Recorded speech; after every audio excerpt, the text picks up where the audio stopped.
안녕하세요. 9월 6일 금요일 큐티 가이드 시작하겠습니다. 오늘 말씀은 바울이 멜리데 섬에서 겪은 그런 일들입니다. 1번입니다. 바울이 불을 피우던 중 겪은 일은 무엇입니까? 이에 원주민들은 어떻게 반응합니까? 독사에 물렸죠. 통계를 보니까 우리나라에도 1년에 약 한 2,000명 정도가 뱀에 물린다고 하거든요. 그리고 그 중에 아주 적은 수긴 하지만 아주 적은 수라도 사망에 이르기까지 합니다. 특별히 가을에 뱀이 많이 활동을 한대요. 이제 가을이 되었죠. 들과 또 산에 다니실 때 좀 조심하시면 좋을 것 같습니다. 독사에 물리면 혈액이 응고되거나 또 신경이 마비된다고 하거든요. 그래서 우리가 익히 알고 있는 독을 빨아낸다든지 아니면 상처가 있는 부위를 묶는다든지 그런 것들은 좋은 응급처치가 아니라 병원에 빨리 가는 것이 가장 좋은 응급처치 방법이라고 하거든요. 그런데 옛날에는 아마 물리면 죽었을 거예요. 그렇죠. 바울 시대도 마찬가지예요. 바울이 나무를 옮기고 있을 때 나무 더미 속에 뱀이 있었고 그 겨울에 동면하던 뱀이 깜짝 놀라서 바울의 손을 물어버린 겁니다. 그런데 원주민들이 보니까 이 뱀이 독사인 거예요. 독사. 그리고 그들은 이것을 사필귀정이라고 생각했던 것 같습니다. 4절에 이렇게 나오죠. 원주민들이 이 짐승이 그 손에 매달려 있음을 보고 서로 말하되 진실로 이 사람은 살인한 자로다. 바다에서는 구조를 받았으나 공의가 그를 살지 못하게 함이로다 하더니 바울은 살인자여서 심판을 받아야 하는데 운이 좋아서 바다에선 살았어요. 그러나 이렇게 죽게 되는구나 라고 얘기하고 있거든요. 여기서 좀 주목해 봐야 될 말이 공의란 말이 공의. 영어로는 justice인데요. 공의나 정의로 번역이 되죠. 생각을 좀 많이 하게 되는 그런 단어인데요. 이 원주민들 마음속에도 이 공의에 대한, 정의에 대한 어떤 그런 개념이, 그런 갈망이 있었던 겁니다. 2번입니다. 독사에 물린 바울의 상태와 사람들의 반응은 어떠합니까? 바울은 아무렇지도 않게 그 뱀을 불 속에 집어넣죠. 잘 나오진 않지만, 성경에 정확히 나오진 않지만 그 뱀을 다른 손으로 잡아가지고 불 속에 그냥 아무렇지도 않게 던져 넣었을 것 같아요. 아픈 것을 넘어가지고 독이 들어갔으니까 이제 큰일 났잖아요. 그렇죠? 원주민들도 이렇게 생각합니다. 그들은 그가 붙든지 혹은 갑자기 쓰러져 죽을 줄로 기다렸으나 오래 기다려도 그에게 아무 이상이 없음을 보고 돌이켜 생각하여 말하되 그를 신이라 하더라. 그들은 독사에 물리면 어떻게 되는지 알고 있었어요. 좀 붓게 되거나 아니면 조금 있으면 이제 쓰러져 죽게 된다거나 경험으로 알고 있었을 건데요. 그런데 일이 어떻게 진행되죠? 바울은 아무렇지도 않게 계속해서 불을 피우고 있습니다. 이제 그들의 마음이 바울을 살인자라고 정죄했던 마음이 경외하는 마음으로 바뀌었어요. 이제 신으로 그를 보게 됩니다. 3번입니다. 멜리데 섬에서 바울이 한 사역과 그로 인해 받은 대접은 무엇입니까? 8절, 10절 보면 바울이 그 당시에 있었던 그 지역의 부자, 보블리오라는 사람의 집에 가가지고 그의 아버지를 낫게 하거든요.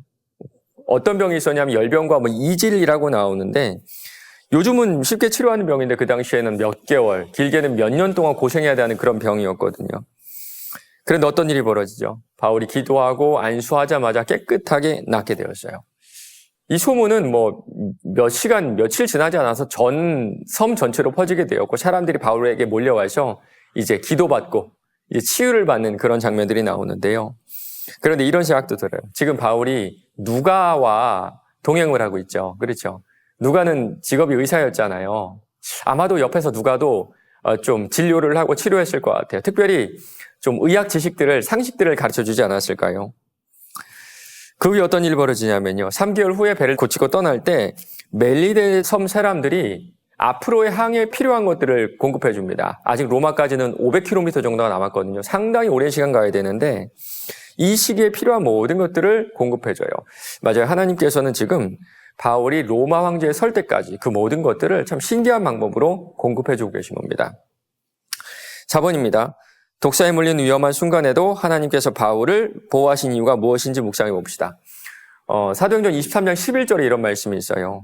그날 밤에 주께서 바울 곁에 서서 이르시되 담대하라. 내가 예루살렘에서 나의 일을 증언한 것 같이 로마에서도 증언하여야 하리라. 바울이 해야 할 일이 있었기 때문입니다. 맞습니다. 우리 인생도 그래요. 해야 할 일을 다 할 때까지 죽지 않습니다. 반대로 말하면 해야 할 일을 다 하면 하나님이 우리의 생명을 가져가실 거예요. 그렇다면 우리가 오늘 살아있는 이유는 딱 하나일 겁니다. 해야 할 일이 있는 거, 할 일이 있는 거. 그런데 이 할 일이 오늘 바울처럼 좀 거창하고 대단한 일은 아닐 수도 있어요. 때로는 아이들에게 밥을 주는 것, 아이들을 키우는 것도 우리의 큰 사명이기도 하고요. 이웃들의 삶을 살피는 것도 그렇고 내가 주님과 깊이 교제하며 주님을 알아가는 것도 우리가 이 땅에서 마땅히 감당해야 될 사명입니다. 선교사님들 위해서 기도하고 또 물질로 섬기는 것도 우리의 사명이기도 하고요. 때로는 복음을 들고 한 걸음 나아가는 것도 우리의 사명입니다. 우리의 생명이 붙어있는 한은 단 한순간도 의미 없는 시간은 없어요. 5번입니다.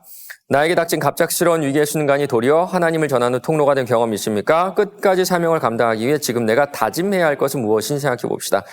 가끔씩 우리 성도님들 간증하시잖아요. 그러면 하나같이 고난이 없는 그런 간증은 없더라고요. 단 한 번의 예외도 없이 고난의 시간에 하나님께서 주신 그런 은혜들을 간증하시거든요. 맞아요. 이 고난의 시간 가운데 우리 하나님은 나를 보게 하시고 또 이웃들을 보게 하시고 하나님을 더 깊이 만나게 하시는 것 같아요. 그렇다면 고난은 정말 변장된 축복 아닐까요? 변장된 축복. 그 당시에는 정말 죽을 것 같이 힘들지만 지나고 보면 그 고난이 없었으면 지금의 나는 없었을 겁니다. 조금이지만 이렇게 성장하고 성숙한 나는 없었을 거예요. 그렇다면 이 고난 중에 우리가 해야 될 일은 조금 덤덤해지는 건 아닐까요? 덤덤해지는 것. 오늘 바울처럼요. 사람들이 당신 죽었다, 당신 이제 뱀에 물려서 죽는다 그랬을 때 덤덤하게 그냥 아무 생각 안 하는 것처럼 뱀을 떼가지고 그냥 불에다 던져버리잖아요. 이것이 고난 중에 우리가 가져야 될 자세가 아닌가라고 생각을 해요. 혹시 고난 중에 계신다면 무언가 더 잘하실 필요 없어요. 무언가 해내고 이 상황을 타개하기 위해서 최선을 다해 노력할 필요 없습니다. 그냥 일상을 살아내세요. 일상을 살아내세요. 우리 일상을 살아내는 게 하나님이 우리에게 주신 특별한 사명이에요.